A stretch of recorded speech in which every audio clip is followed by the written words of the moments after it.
Kumusta ka na kapatid? Kita ko yung lungkot sa mukha mo. Alam ko, marami kang nararamdamang lungkot na tinatago pero pinipilit pa ring ngumiti. Huwag mong ikulong yung sarili mo sa lungkot.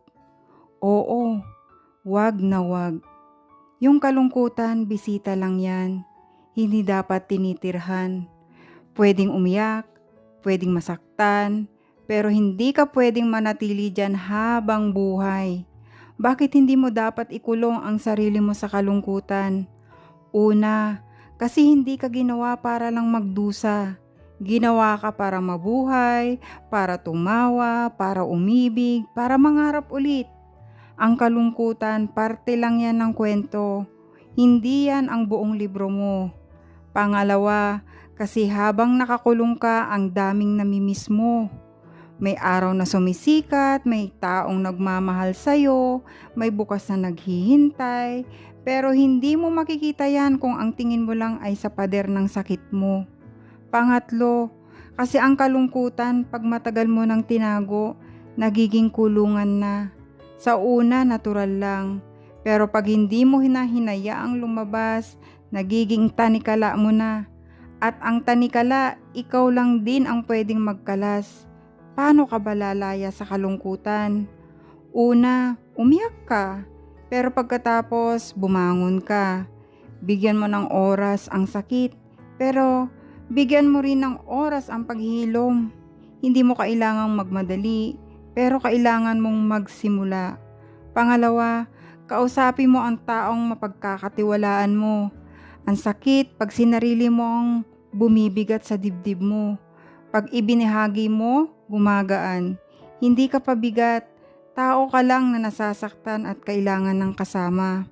Pangatlo, gawin mo ulit yung maliliit na bagay na nagpapasaya sa'yo. Maligo, maglakad, makinig sa kanta, kumain ng paborito mo. Magsimula ka sa maliit. Kasi ang paglaya hindi isang malaking hakbang. Maliliit na hakbang lang araw-araw. Pang-apat, ipaubaya mo lahat kay Lord. May mga sakit na hindi mo kayang buhatin mag-isa. Sabihin mo sa Kanya, Lord, hindi ko na kaya, ikaw naman at gagaan yan. Hindi agad pero gagaan. Tandaan mo ito, nabuwal ka pero hindi ka tapos. Nasaktan ka pero hindi ka talunan. Umiiyak ka ngayon pero tatawa ka rin ulit. Ang pinto ng kulungan mo hindi nakalak. Nasa loob ang susi, nasa kamay mo. Kaya buksan mo na. May buhay pa na naghihintay sa'yo sa labas. Hindi mo kailangang lumabas mag-isa. Kung kailangan mo ng kasama ngayon, andito lang ako. Ano ang isang maliit na bagay na pwede mong gawin ngayon para sa sarili mo? Cheer up, kaya mo yan. Tandaan mo, maraming nagmamahal sa'yo. Basta ano man ang pinagdadaanan mo, wag na wag mong ikukulong sa sarili mo ang kalungkutan. Dahil masaya ang buhay. Life is too short para maging malungkot habang buhay. Tulungan mo yung sarili mo.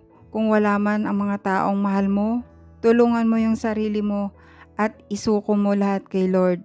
Basta, thank you Lord palagi ha.